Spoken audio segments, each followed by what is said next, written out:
Okay. Hello. Hello. Welcome to episode 2 of Career Coven. I'm Beck. I'm Annie. And today we're going to be talking about boundaries. Yeah, it's a big one. Boundaries is a huge one. I think you and I have quite different experiences with boundaries, which will make for an enlightening debate.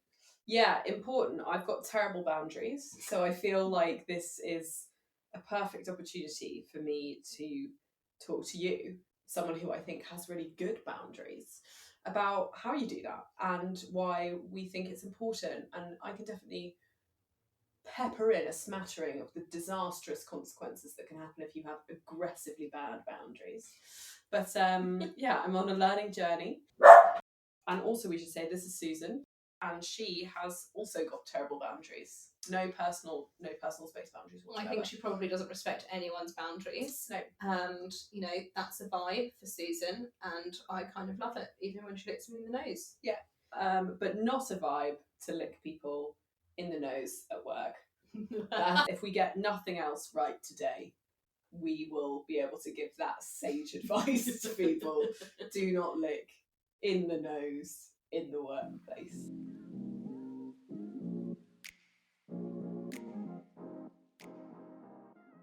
So shall we start by how we define boundaries in the workplace? Like what are the kind of dimensions of things that we're talking about here? Yeah, I would say number one for me would be time boundaries. I think that's one of the easiest ones to understand. Some people have specific boundaries around when they can work in the day, when they want to work in the day for various reasons, and you can set those, or you may want to consider setting those within the workplace. So I think time boundaries is one. Do you want to do the next one, or should I continue? You're doing a great job. You continue. Okay, I think emotional boundaries is a kind of more complex topic. I imagine that many of our questions will sort of centre around these, but these are boundaries that can relate to things like communication preferences or like styles in meetings and like how people generally like to be treated and treat others. And do we think that is related to kind of interpersonal boundaries? You mean physical boundaries? Not necessarily. I mean, I can violate your emotional boundaries without physically touching you. Agreed. But you could also violate my emotional boundaries by physically touching me. Correct. And my physical boundaries. Correct. Yeah, I definitely think a big part of interpersonal boundaries are emotional boundaries. Yes.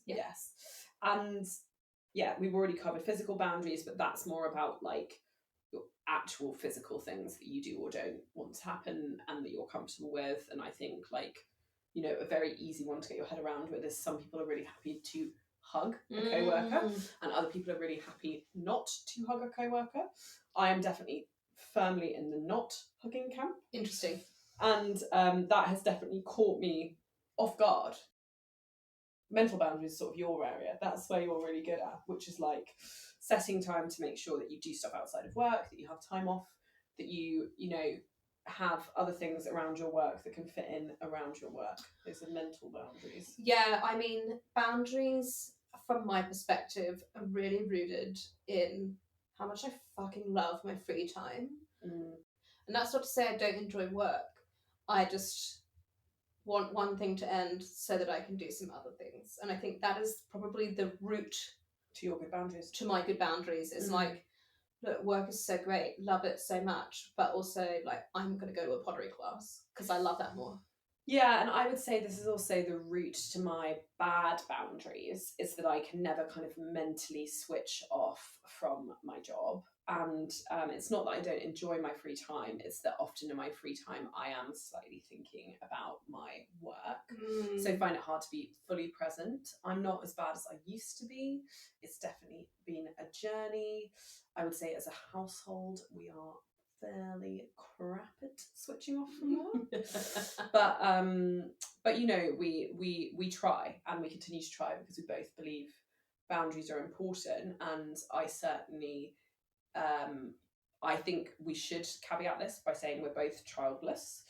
So in many ways we have a relatively simple setup in terms of how our household functions, and I feel that getting your boundaries kind of straight before you enter that period is pretty fucking important, because then everything becomes a lot more complicated if you decide to, once you have children in the vicinity. Yeah, really good clarification. And if you're a carer as well, in any form of carer, that really is a complex kind of life schedule which to manage work around. And I think that we don't have that personal lived experience, but certainly can empathise with, to be honest, how much more important boundaries would be if you had that much complexity in what you were dealing with outside of work.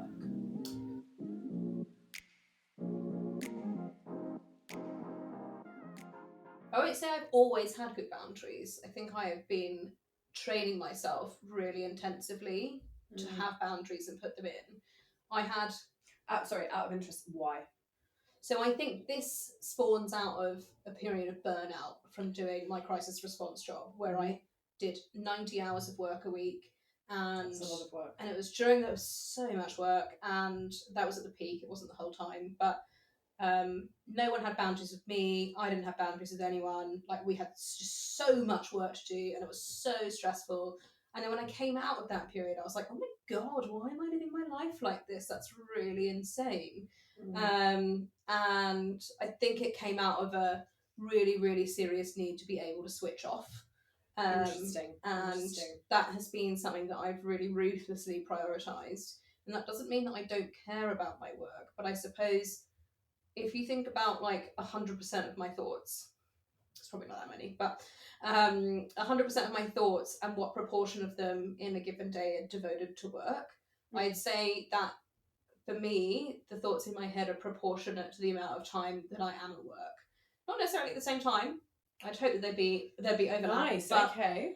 But in terms of what I dedicate my thought to and worries or aspirations or whatever, it is proportionate to the amount that work is in my life. And I have loads of extracurricular activities that I do that also have a proportionate consumption of my thoughts, and it's really important to me that I devote a bit of time and care to them, because I want to do a good job at them too. So for me, it's not really about work being everything and all consuming. It's about work being proportionate to me as a human being. So many interesting and useful principles there. Doesn't resonate. But like, wish it would, for sure. Part of it being able to establish your boundaries has to be after you've had a kind of deep period of self-reflection and understanding what you think your boundaries should be. And I think sometimes you don't know what your boundaries should be until you've crossed it. Until you've crossed it and you're like, ugh, no thanks. Yeah, and totally, you know, my bad boundaries, I would say, I've had a number of periods of burnout, but only two that I would count as sort of really significant. One at the very start of my career, and one a couple of years ago. And both of them have definitely instilled a sense that like having better boundaries is important.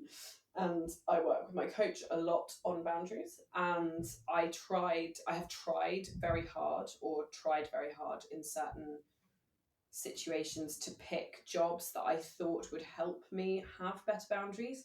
That has not worked for me in most cases, but I do feel like I'm on an upwards trajectory. You know, my boundaries aren't getting worse, and I think that is because of what you said, which is I do recognise the consequences of not having good boundaries, and I think that if we were to just summarise them, it is burnout, and sometimes potentially worse than burnout. You know, if you think about not having physical or mental boundaries with your job, you know, that could be some really complicated and very hard scenarios. But for me, the personal lived experience is burnout. And what are the steps? You said that you've made progress in this, so what are the steps that have worked for you in making that change? All of that stuff has come through like measuring and experimenting with like what makes me feel better. And so far, I would say what makes me feel better is not traveling in rush hour, one work free day a week. I do try to exercise every day, which has been an important physical boundary for me, and like that's just very important for my mental health. But putting the structures in place to do that around all different types of job, of which I have had many, that's given me the opportunity to kind of test and experiment things that do make me feel better, and then be like, oh, it's really interesting, that thing makes me feel good. So I love this kind of, it's like a boundary discovery exercise, right? Is that exactly. fair to say? Yeah, I would say discovering my boundaries, trying things, understanding the ones that are now like quite hard boundaries, understanding the things that are more of a preference but that make me feel good.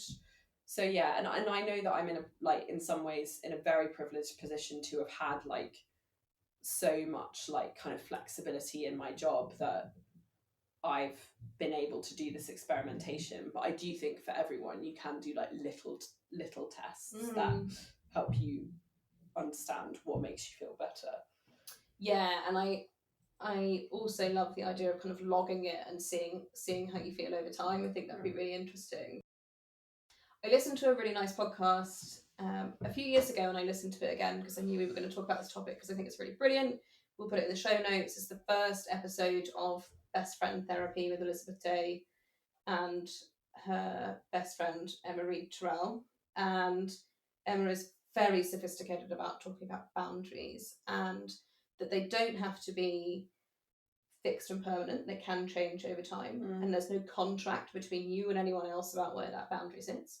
Yeah. And she also talks about boundaries being a door to all of those different types of concepts that we spoke about: mental, physical, emotional, and time. And if the door is open, people can walk through it freely. And putting a door there and closing the door lets people know about the access point and where they might need permission to go beyond the access point. I think there's a really interesting set of thoughts around this about what that means, and they talk about it a bit in the episode, but around what should be an implicit boundary and what should be an explicit boundary. Yeah, it's good. And I have been very explicit with some of my boundaries at work, but I think also a big part about boundaries at work is trust and respect. And I, for example, manage someone, I value her output, not her time spent. Yeah. So I also release full control and respect her boundaries on however she wants to manage her time, so that she can conduct her work in the way that she wants to. And it's not really important to me that she's online all the time or makes it to 5:30 or anything like that. And to be frank, I also can't be asked monitoring it. I guess though, what do you think you would do if you were being managed by someone who did give a shit about monitoring those things? Like, how would you communicate your boundaries to that person if they had very different attitudes towards boundaries to you? Yeah, that's a really good question. I think if someone expected me to be in, I'd want to understand what the value of us being together would be. So, I think there are really valid reasons why someone might say, please can we all come into the office, especially if you've got a big team. At the moment, it's only me and one other person who I adore, and we just go in because we love seeing each other. But I can understand from a team culture perspective, from a cross-discipline working perspective, there's a lot of benefit of being in. If that benefit wasn't immediately obvious, and I was asked to go in, I would sort of be like, well, okay, I'm happy to go in once, but this is, I don't really feel like I need to ruin 20% of my working week for this particular reason. I would also say there have been instances, and I've spoken to a lot of women about this, who are thinking about doing compressed hours around kind of helping them navigate that conversation with their line manager, especially where they are that person. The important bit is that you're getting your work done.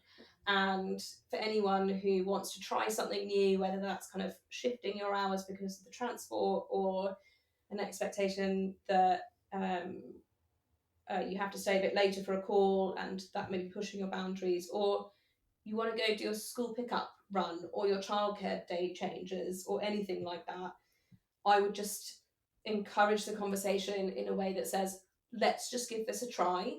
Let's do this as a pilot, and you will let me know if there is any issue with my output based on this change. And in my experience, no one has ever flagged an issue. Yeah, and I guess we're talking about quite, for lack of a better term, quite corporate environments here, like not jobs where you have to be physically present to do your job. Yes. In which case, I think that boundaries are still really important, but they're different to the kind of corporate setup now, which we're working in, which is many people have some sort of hybrid working, some sort of flexibility.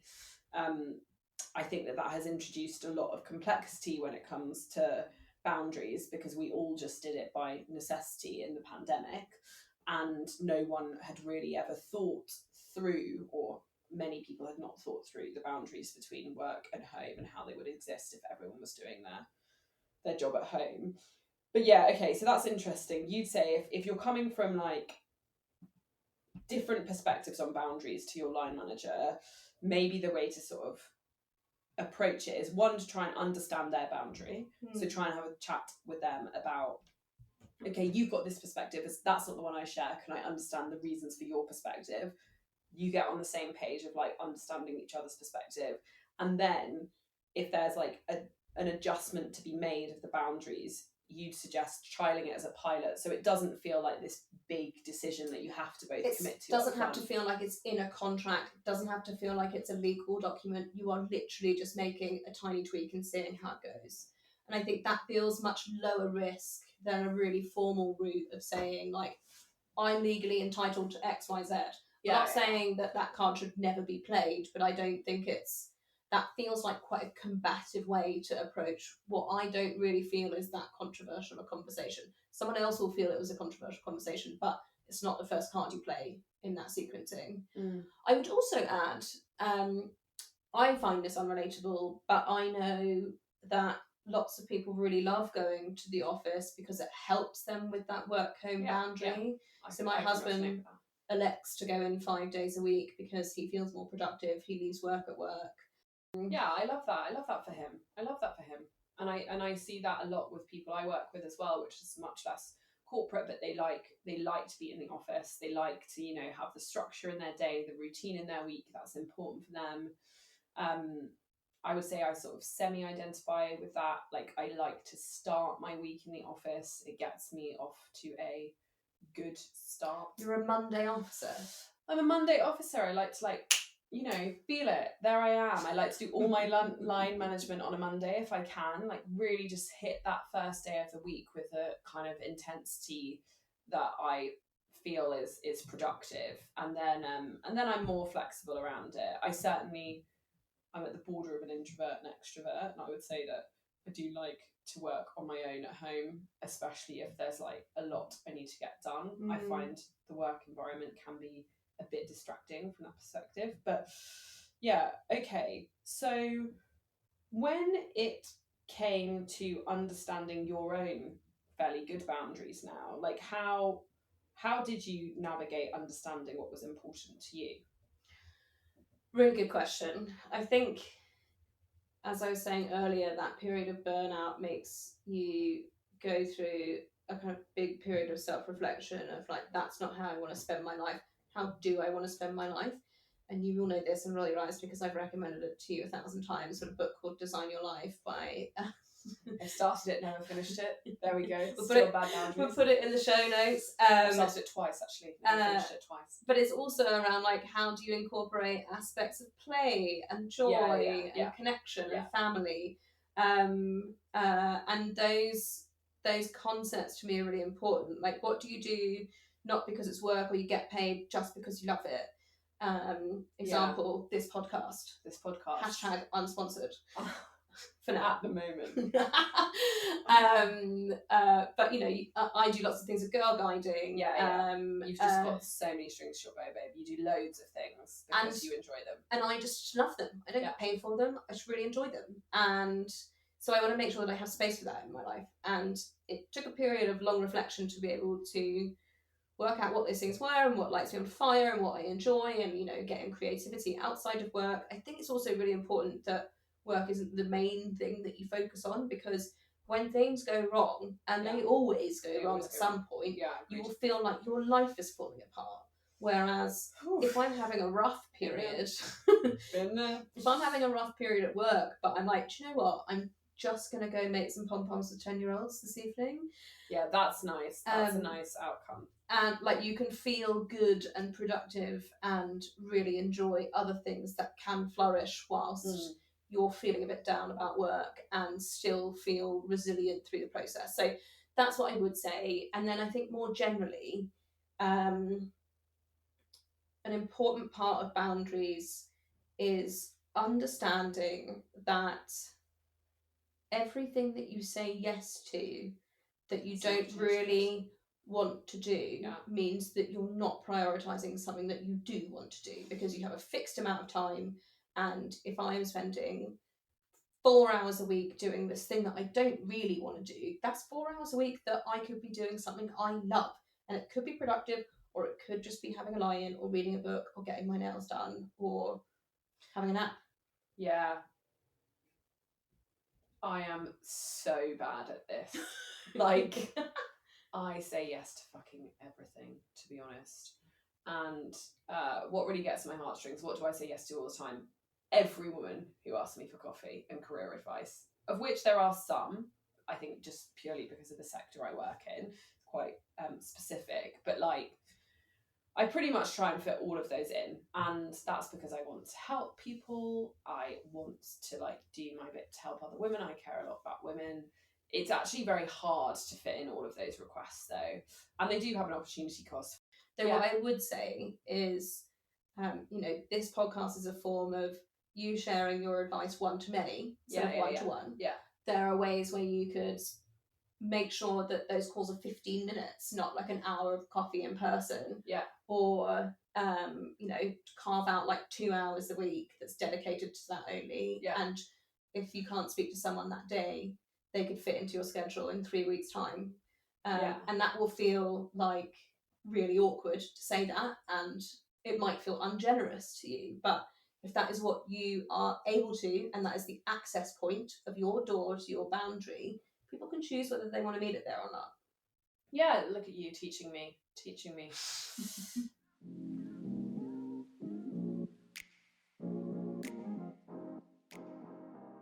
Okay, what are some other kind of boundary establishing tips that you could give people?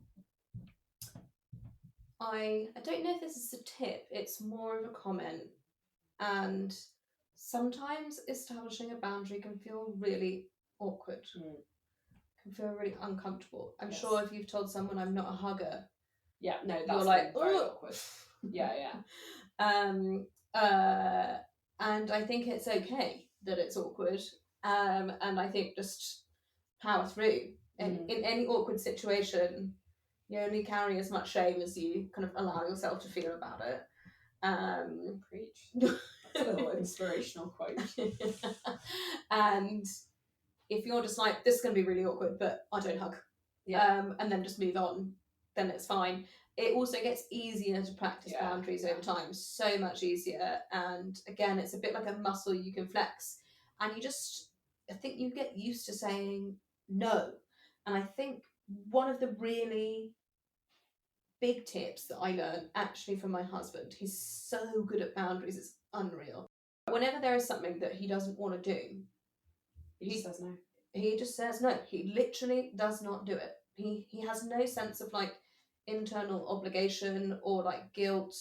And so I put in for my kind of personal strategy, it was a particular personal strategy map exercise by a lady called Kit Jackson. It's really interesting. But I've put in my personal strategy map, if it's not a fuck yes, it's a hell no, and without guilt.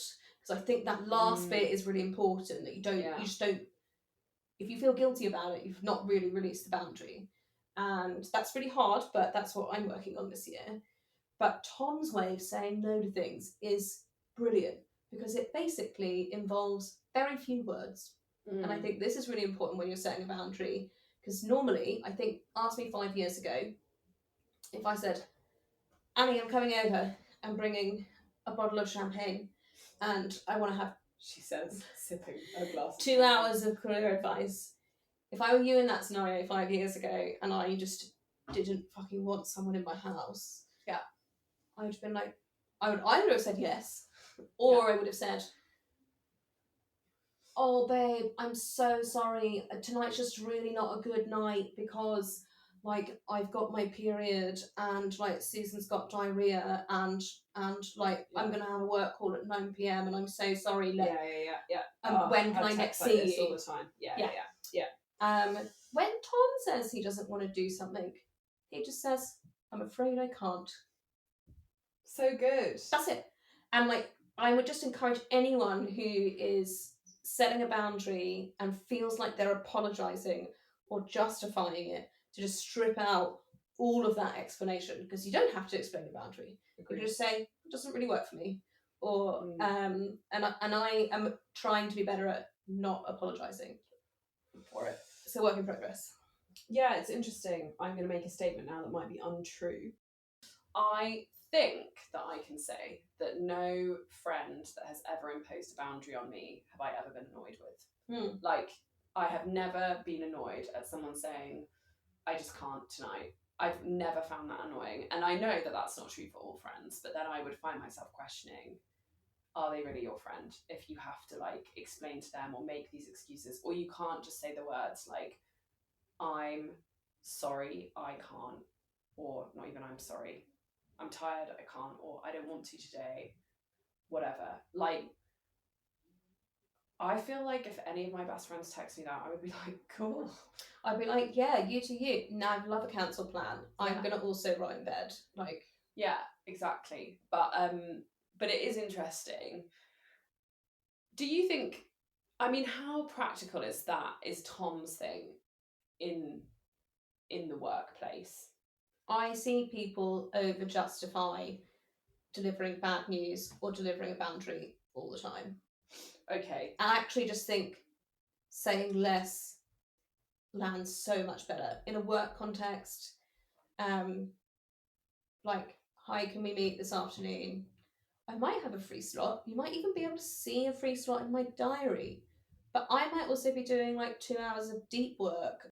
I don't want to chop and change. So I'll just say, I'm afraid that doesn't work for me. How's tomorrow? Don't need to say anything else. A few things that I might build on what you've just said. I find it very impressive when people are able to articulate their boundaries to me as their manager. I love it when I manage someone new and they say, I like to do yoga between X and X, and therefore that means that this hour needs to be blocked out. I'm just like, great, you're looking after yourself and I don't have to worry about that.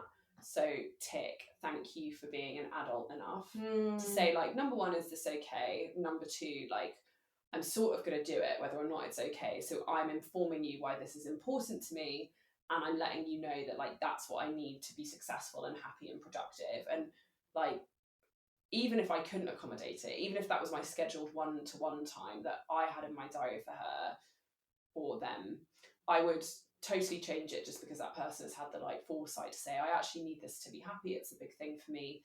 Is that okay? And it's like, that's you being happy and productive is basically my entire job. Yeah. So cool, you are mature enough to know how to do that.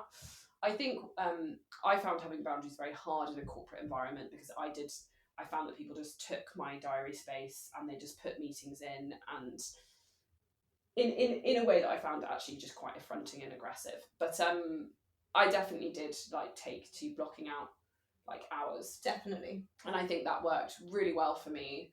Like, do not block here, do not book over.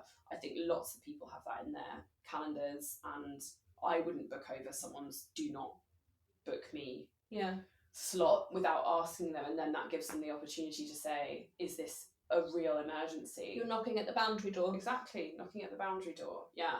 So I think that's a really good way to create mental boundaries, is to use things like your calendar to do them. And then, as you say, it's then up to you if in certain situations you allow people to cross that boundary because you can or because you also think it's important. But I certainly think calendar blocking is a very useful like work tip for boundaries. I totally agree, and I would say that I'm really clear on like the circumstances in which I will allow my boundaries with work to be flexed if someone asks for a call, and that's basically like, is someone having some sort of like full-on crisis? Yeah, and I'm not talking about like I can't work out how to do this thing. It's more like, is someone on their deathbed or like having a full breakdown, or if it's a senior person who needs some counsel and it's important that I feed into that counsel. Those are basically the two circumstances in which I would sort of comfortably flex my boundary without question. There's obviously like grey areas around that.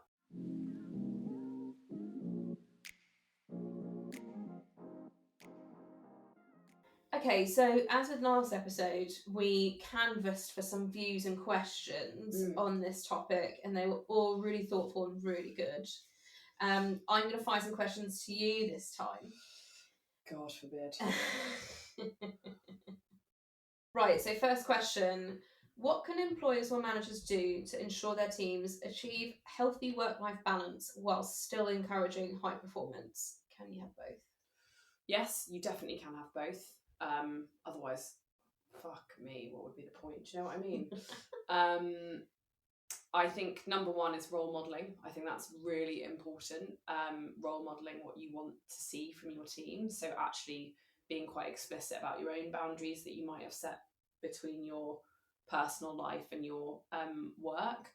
I think another is like starting off any manager-managee relationship by understanding, you know, what is the setup that they like, what are the boundaries that they have.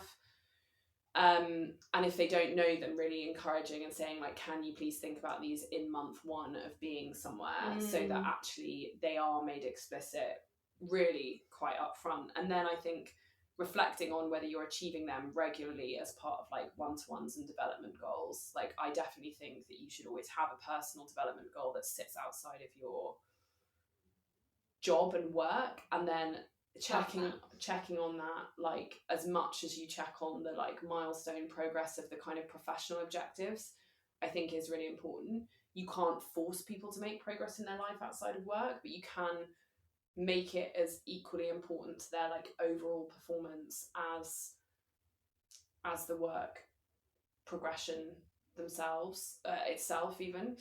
So yeah, those are some ways. And I think, you know, you can set up a working environment where it is okay to like run your own time and have like more control over your time. And, you know, we've talked about confidence and boundaries so far. And I think one of the things that links those two things is a feeling of control. And there's a lot of research of like how control leads to like better kind of mental health outcomes and stuff. And I think trying to set up an organization where people do have a degree of control over their time and they can, you know, choose which meetings to attend, choose when not to, be able to communicate that kind of thing without any shame or fear of retribution.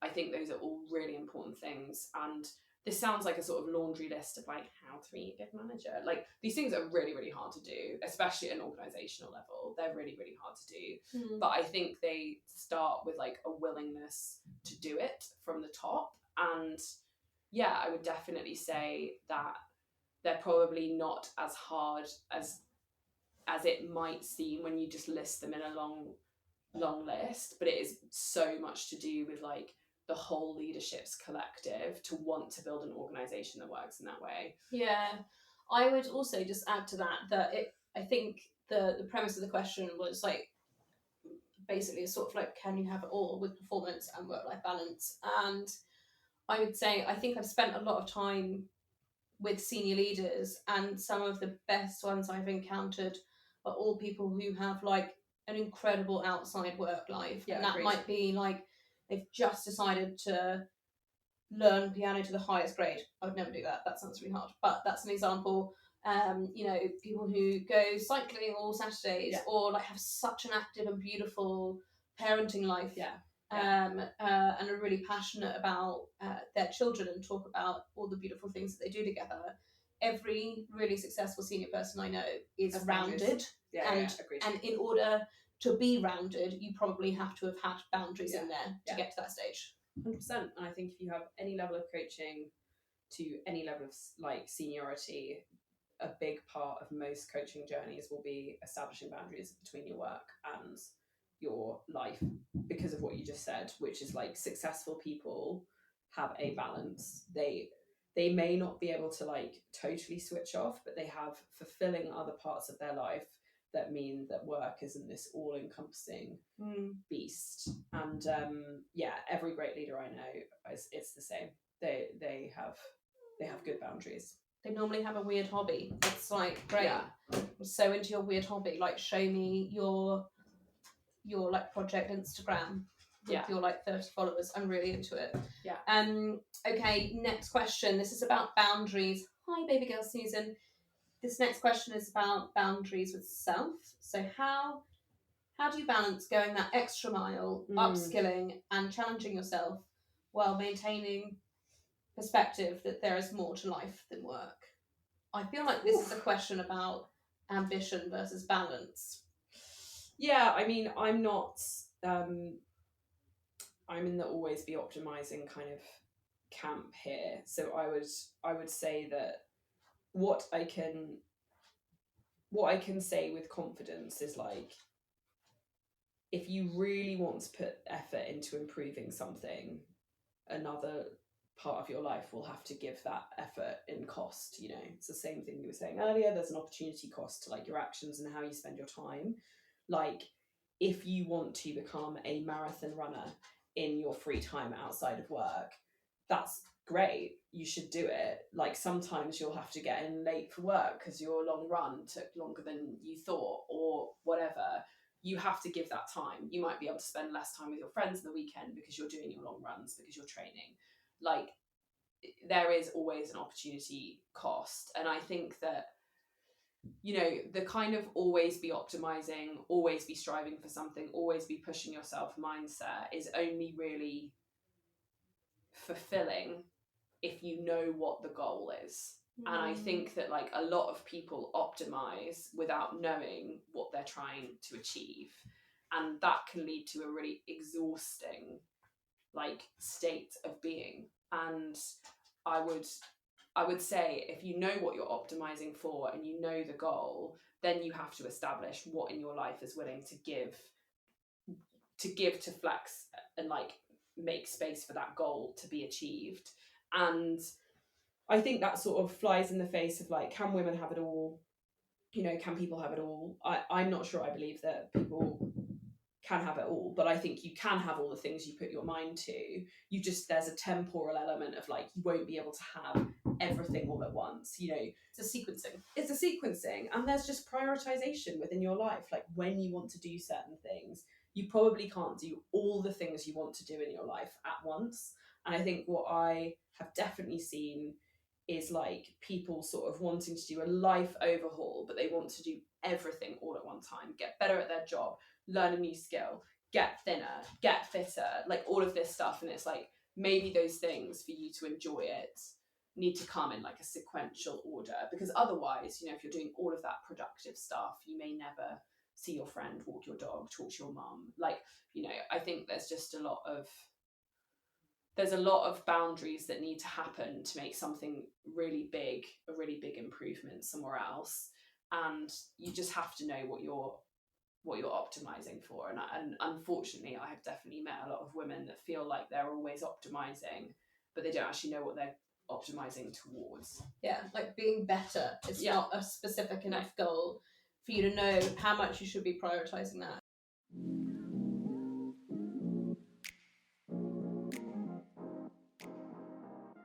As a people pleaser, sometimes I feel when I set boundaries, I have to essentially apologize for it later by being overly amenable, making me feel like I come across with really varied energy.